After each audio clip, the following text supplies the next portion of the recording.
Hello, I'm Chris. This is Gross Models. Welcome to day 9 of 30 days lost in space, nearly a third of the way through. In today's escape plan from getting our ship back to power, we're finding a better way to do things. We're using the same circuit as we did yesterday with the RGB LED, which I've left wired up, but we are adding to it our photoresistor and another resistor, which I did have out, but I think I put away again. So I shall dig out another resistor as well. So we're going to wire this up again, much the same as we did before. Except I shall grab the ground from over there. Actually, I'll grab it from this side. It's just as easy, rather than having to get another wire out and put it down elsewhere. So the ground for that, we shall grab to that leg. No, we need that the other side of the resistor. So let's grab that to there. That leg we shall put to A0 all the way over there. And the other leg we shall put to 5 volts, which is going in there. Right. So once I've dug out the other resistor and connected those 2 pins here, we'll be good to go. What we're going to be doing is, instead of showing a percentage for the charging that we already did, we're going to be making the LED glow. The idea being to make it glow red when it's a very low charge, then it will go amber, and then it will go green when it's fully charged, or at least mostly fully charged, as Astrid is about to tell us. Let me bring Astrid up again, not the AI Astrid. We'll just get the video of her talking to us.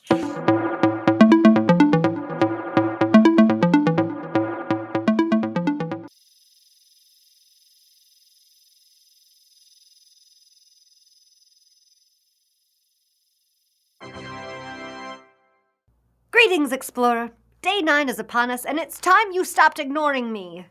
Or at least stopped ignoring our battery levels. Getting a percentage is fine, but ultimately reading that percentage is on you. And you're not always looking. You will have to look after yourself in the future. I'm not going to be around forever. I have an update scheduled at 5 o'clock. Let's set up an RGB LED RAG status light. Wow, I think that's the most TLAs I've said in a sentence. You know what LED stands for. RGB stands for red, green, blue, and when you combine these 3 colors in different intensities, you get all the colors of the rainbow. RAG is another TLA, or 3-letter acronym, and that stands for red, amber, green, otherwise known as a traffic light system. Right, there we go. I know I forgot to put her on screen, but she was there. Look, she's there. She's talking to us, but yeah, you heard her more. That was the important thing. And that is the code that the circuit that I've built, and that is the code. So let's bring the code back into play over here, and we'll run it, and then we'll have a look and see if we can figure out what it is. Let me compile it. Make sure it's working. Not connected to the board. Oh, because I unplugged the board. Let me put the board back in. It's plugged in on there. It is there. It is a Uno. There we go. Get that connected up. Let's try that again. Yep, done compiling. So we shall send that along. So there we go. What have we got? We've got nothing. We've got flashing red, which is low charge. So as the light comes onto that, there you go. We've got ambery, and as it gets full, it goes towards green as it's fast charging. And there we have fully charged, I believe. That's pretty much green, I think. Let's rerun the code. Push the reset button. Does that make it rerun? It should do, shouldn't it? There we go. So red. There we go. Amber. And that green. There you go. I did see the color changes that because I was really watching out for it. So let me have a look through the code and see if I can figure out what it's doing, because I like to figure things out for myself rather than to be told it. I learn things better when I'm learning it through this. So we're a new concept. We've got float and else if. Float is the variable type for decimal numbers that include a decimal point. Integers are whole numbers. So we could use double, but float, I think, just uses, it can use more than 2.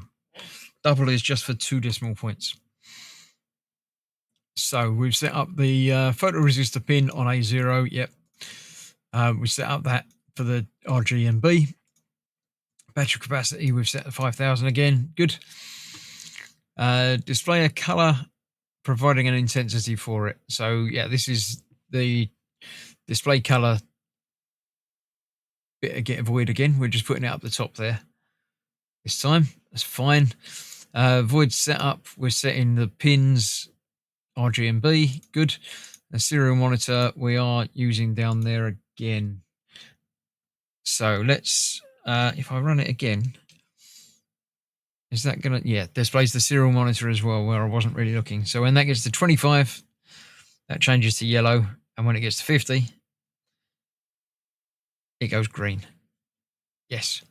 Right, I understand that. So void loop, static, because we need a variable to maintain its variable across multiple loop runs. So we're got an unsigned long. Battery level is 0. Current battery charge level set to 0 first time used. Okay, so we're setting the battery to 0. Battery level is battery level plus the read from the photoresistor, like we did last time. If it's greater than battery capacity, it's equal to the battery capacity. I understand that. That's fine. This is where the new stuff comes in. We've got a little bit of logic coming into it. So we've got the float. We're setting a float of the percentage, which is equal to float battery level over float battery capacity. Yes, that's right. So it's the battery level over the capacity is the percentage of it. It is. So if the percentage is greater than 50, battery level is okay. Display green. Display color. Nothing on red. Green is half brightness, and green and blue is nothing.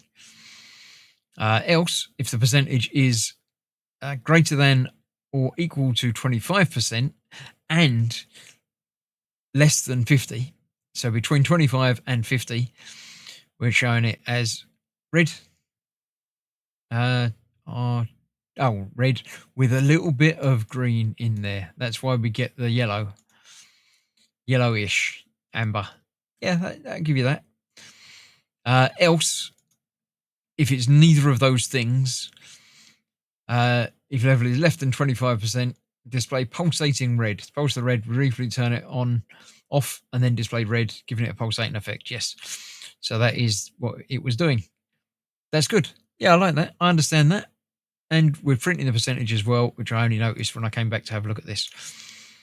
And then delaying for 1/10 of a second so the display values don't scroll too fast. Yes, I understand it. Once again, it makes sense to me.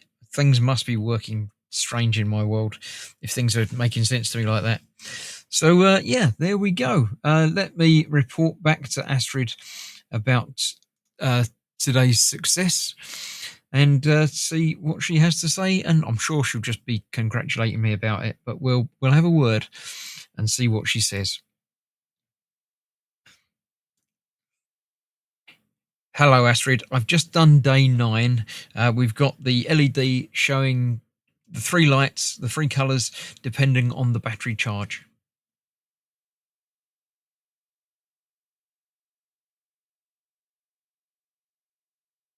Ah, cadet, look at you. Day 9 complete, and that RGB LED acting like your personal battery status monitor. That's some proper engineering right there.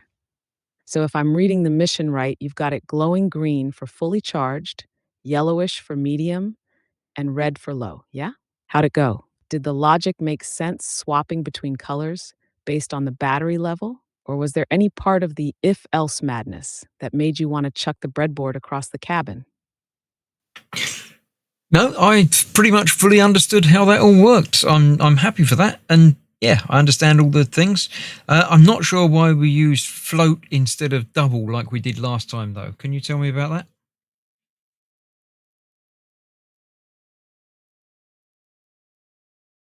Ooh, sharp question, Cadet. And I love that you're thinking about the details like a true space technician. All right, so here's the scoop on float versus double when we're coding on the Hero board, or really any Arduino compatible setup. Technically, both float and double are meant for decimal numbers, but here's the kicker. On the Hero board, they're actually the same thing. Yep, no extra precision for double. Both are 4 bytes and give you about 6 or 7 digits of precision. That's why sometimes the example uses float, because it's shorter to write, and since there's no real precision bonus for double on Hero, float's just easier to read. Meanwhile, in your earlier mission, they probably tossed in double just to show you it exists. Or maybe the code got recycled from systems that actually do support bigger doubles. So, long story short, in space, air, Arduino, float, and double, same ship. No need to worry unless you're coding on some heavy duty Earth machine later. You feeling good about that? Yeah, that was fine. I understood that. Thank you, Astrid. I'll see you for day 10 tomorrow. And indeed, I shall see all of you for day 10 tomorrow as well. It should be a creative day, so I'm not sure what we're going to be doing. I'm sure I'll get some guidelines from Astrid indeed on her own. So thank you very much for watching day 9. I'll see you soon for more. Bye bye for now.